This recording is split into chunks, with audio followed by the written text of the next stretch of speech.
والسلام على رسول الكريم. قال الله تعالى في القرآن المجيد بعد بسم الله الرحمن الرحيم وما خلقت الجن والانس الا ليعبدون. یہ ایک قرآن کی آیت ہے سورہ الذاریات 56 نمبر کی آیت، جس میں اللہ تعالیٰ پوری انسانیت کی اور ساتھ ہی ساتھ جناتوں کی بھی زندگی کے مقصد کو بتا رہے ہیں، پرپز آف ایگزسٹنس کے بارے میں بات ہو رہی ہے کہ وما خلقت الجن والانس الا لیعبدون، کہ ہم نے پیدا نہیں کیا انسان کو یا انسانیت کو اور جناتوں کو سوا اس کے کہ وہ میری عبادت کریں. اب یہاں پہ عبادت کا مفہوم تھوڑا سا براڈ کرنا ہوگا ہمیں.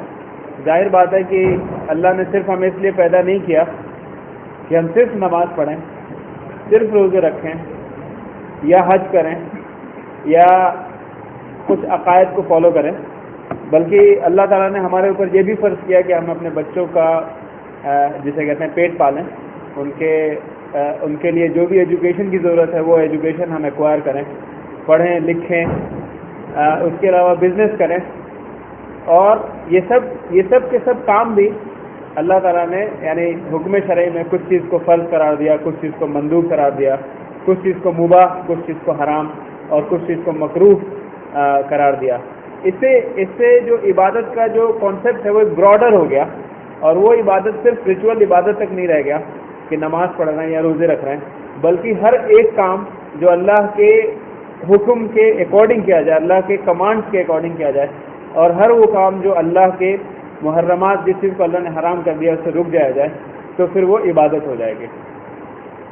کئی بار ہم لوگ اس بات کو سمجھ نہیں پاتے اور ہم سمجھتے ہیں کہ جب ہم اصل میں نماز پڑھ رہے ہیں تبھی عبادت ہو رہی ہے، اور جیسے کہ اس گیدرنگ میں ہم یہاں پہ بیٹھے ہیں تو اس کا عبادت سے کوئی لینا دینا نہیں ہو سکتا. یعنی اس کا عبادت سے کیا لینا دینا ہو سکتا ہے؟ بیٹھے ہوئے ہیں ہم کچھ بات سن رہے ہیں، ایک آدمی بول رہا ہے ہم سن رہے ہیں. لیکن سب سے پہلے میں یہ بات آپ کے سامنے رکھ دوں کہ یہ بھی عبادت کا حصہ ہے، یہ بھی عبادت کا حصہ ہے، کیونکہ اس سے ہم علم حاصل کرنا چاہ رہے ہیں، اس سے ہم اپنے انٹلیکچوئل لیول کو بڑھانا چاہ رہے ہیں. رسول صلی اللہ علیہ وسلم کی ایک حدیث ہے جس میں رسول اللہ صلی اللہ علیہ وسلم نے فرمایا، ابن عباس رضی اللہ تعالیٰ سے روایت ہے یہ حدیث، جس کا مفہوم یہ ہے کہ ایک ساعت یعنی ایک گھنٹے کی جو تفکر ہے، غور و فکر ہے، وہ پوری رات عبادت سے زیادہ بابرکت ہے. یعنی زیادہ اہمیت اس بات کی ہے کہ آدمی ایک گھنٹہ بیٹھے اور تفکر کرے، وہ اس سے زیادہ بابرکت، زیادہ باثواب ہے کہ آدمی پوری رات عبادت کرے. ایک حدیث میں ہے کہ ایک رات کی عبادت ایک سال، ایک رات ایک گھنٹے کی غور و فکر ایک سال کی عبادت سے زیادہ ہے. اور کیوں نہ ہو، جبکہ اللہ قرآن کریم میں ایک آیت میں فرماتے ہیں کہ ان اللہ لا یغیر ما بقوم حتی یغیر ما بانفسہم، کہ اللہ تعالیٰ کسی قوم کی حالت تب تک تبدیل نہیں کرتے جب تک کہ وہ اپنی سوچ کو نہیں بدل دیتا. اور ظاہر سی بات ہے سوچ بدلنے میں یہ کوئی بہت سالوں کا پروسیس نہیں ہوتا. سوچ بدلنا ایک گھنٹے کا پروسیس ہوتا ہے، ایک منٹ کا پروسیس ہوتا ہے، ایک مومنٹ کا پروسیس ہوتا ہے. جیسے ہی آپ کو بات سمجھ میں آ گئی، آپ کی سوچ بدل گئی، اور آپ کی سوچ بدل گئی تو جیسے کہ کہتے ہیں thinking is the basis for our behaviour. جیسا آدمی سوچتا ہے ویسے ہی بہیو کرتا ہے نا. اس سے یہ سمجھ میں آیا کہ جو تفکر ہے اس کا ایک بہت بڑا امپورٹنس ہے اسلام میں، اور اس سے یہ بھی سمجھ میں آیا کہ جو عبادت کا ایک میننگ ہے وہ ایک بہت براڈ سینس میں ہے، اور ہمارا یہاں بیٹھنا وہ بھی ایک عبادت کا حصہ ہے. ہم اسے کہیں سے یہ نہ سمجھیں کہ یہ عبادت سے اس کا کوئی لینا دینا نہیں ہے، بلکہ ہر ایک عمل جو ہم کرتے ہیں جو کہ اللہ کے حکم شرعی یعنی جو حکم دے دیا ہے اس کے اگر اندر ہوتا ہے، اس سے تابع ہوتا ہے. یعنی حرام جس چیز کو اللہ نے کہا اس سے رک گئے، جس چیز کو اللہ نے فرض کیا اس کو کر رہے ہیں، جس چیز کو اللہ نے مندوب کیا، ریکمینڈ کیا اس کو کر رہے ہیں زیادہ سے زیادہ، تو سب کا سب جو ہے عبادت میں کاؤنٹ ہوتا ہے. آج کا جو ہمارا عنوان ہے وہ ہے how to understand, expose and correct the corruption of today's society. آج کے زمانے میں جو کرپشن ہے، کرپشن کی بے شمار جسے کہتے ہیں ٹائپس ہیں، بہت سارے طرح کی کرپشنس ہیں. پہلی بات اس کو کیسے سمجھیں اور کیسے ایکسپوز کریں اور کتنا امپورٹنٹ ہے ہمارے لیے اس چیز کو ایکسپوز کرنا، اور دوسرا یہ کہ اس کے لیے سولوشن کیسے ہم پرووائڈ کریں. اگر ہم لوگوں کی اوپینین فائنڈ آؤٹ کریں، جیسے میں اگر آپ لوگوں سے پوچھوں کہ آپ لوگوں میں سے کتنے ایسے لوگ ہیں جو یہ سمجھتے ہیں کہ دنیا ابھی جس حال میں ہے وہ صحیح ہے، آپ سیٹسفائیڈ ہے اس سے، جیسا چل رہا ہے وہ سب ٹھیک چل رہا ہے؟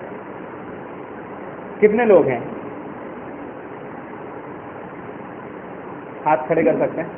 کتنے لوگ ہیں جو یہ سمجھتے ہیں کہ every thing is going okay, کوئی پریشانی والی بات نہیں، سب ٹھیک چل رہا ہے اور دنیا تو بہت ہی اچھی سچویشن میں ہے اس وقت؟ مجھے نہیں لگ رہا کہ یہاں کوئی بھی ہے، لیکن ایسی رائے سب نہیں رکھتے.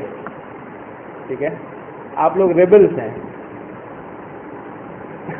ریبلس یعنی آپ وہ بلیو نہیں کرتے، وہ بلیو نہیں رکھ رہے ہیں اس وقت جو اس وقت ایک میجورٹی لوگ جو بلیو رکھتے ہیں.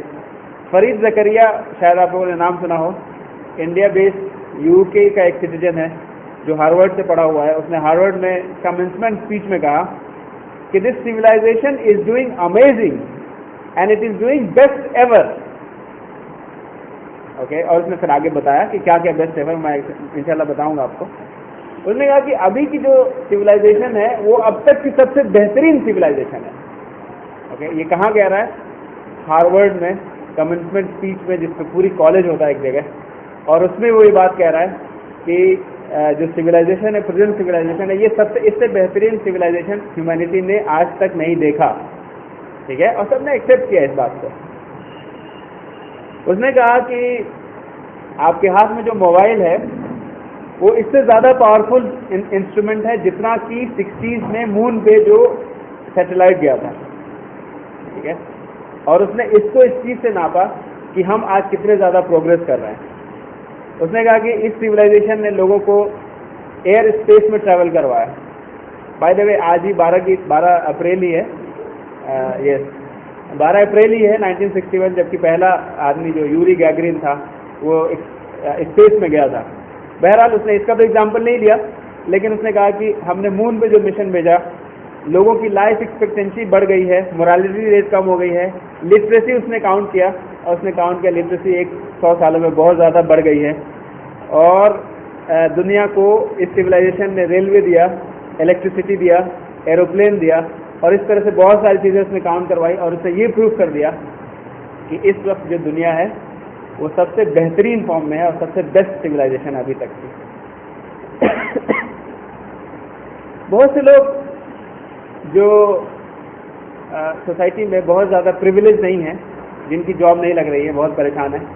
میں نے دیکھا لوگوں سے انٹریکشن کی بات کہ ان میں بھی بہت سے ایسے لوگ ہیں جو اس چیز کو یقین کرتے ہیں، بھلے ہی ان کی جاب نہ لگے، بھلے ہی وہ کرکٹ میں اپنی ایک پوزیشن نہ بنا لیں، بھلے ہی وہ سپر اسٹار نہ بن جائیں، لیکن ان کے ذہن میں یہ رہتا ہے کہ کسی دن شاید میں ان 12 میں سے ایک کرکٹر بن جاؤں گا، اور کسی دن شاید میں ایک سپر اسٹار بن جاؤں گا، اور کسی دن شاید میں ایک بہت بڑی کمپنی کا مالک بن جاؤں گا. یہ ایک خواب ہے جس خواب میں ایک اچھے خاصے لوگ جیتے ہیں، اور وہ یہ پسند نہیں کرتے سننا کہ یہ لوگ کوئی بھی غلط کام کر رہے ہیں. جیسے اگر آپ بزنس مین کی برائی کریں گے کہ یہ وہ لوگ ہیں جنہوں نے اچھے خاصے مال کو اپنے پاس رکھ رکھا ہے اور باقی لوگ غربت میں جی رہے ہیں، تو وہ شاید اس کو مانیں گے نہیں.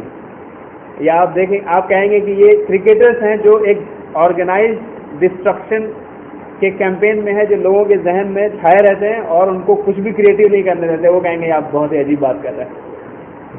یا یہ کہیں گے کہ یہ اسٹارس ہیں جنہوں نے لوگوں کے ذہن کو ایک کنزیوم کر رکھا ہے، پری آکوپائڈ کر رکھا ہے، تو شاید اس میں بھی وہ ایگری نہیں کریں. لیکن میں سمجھتا ہوں کہ سب سے بہترین ٹول اس بات کو سمجھنے کے لیے کہ ہماری سویلائزیشن کس پوزیشن میں ہے، وہ یہ نیوز پیپر ہے. ٹھیک ہے، میرے خیال سے کوئی بھی آدمی نیوز پیپر اٹھا لے اور اسے اس بات کا اندازہ ہو جائے گا کہ ہم کتنے اچھی سچویشن میں ہیں. ٹھیک ہے، اور میں اس کو کہتا ہوں یہ کرائم رپورٹ ہے، یہ نیوز پیپر سے زیادہ کرائم رپورٹ ہے. اور اس میں ریئلی اس میں ایک ایسی خبر آپ کو سن لے کہ کسی نے کسی کی مدد کر دی ہو،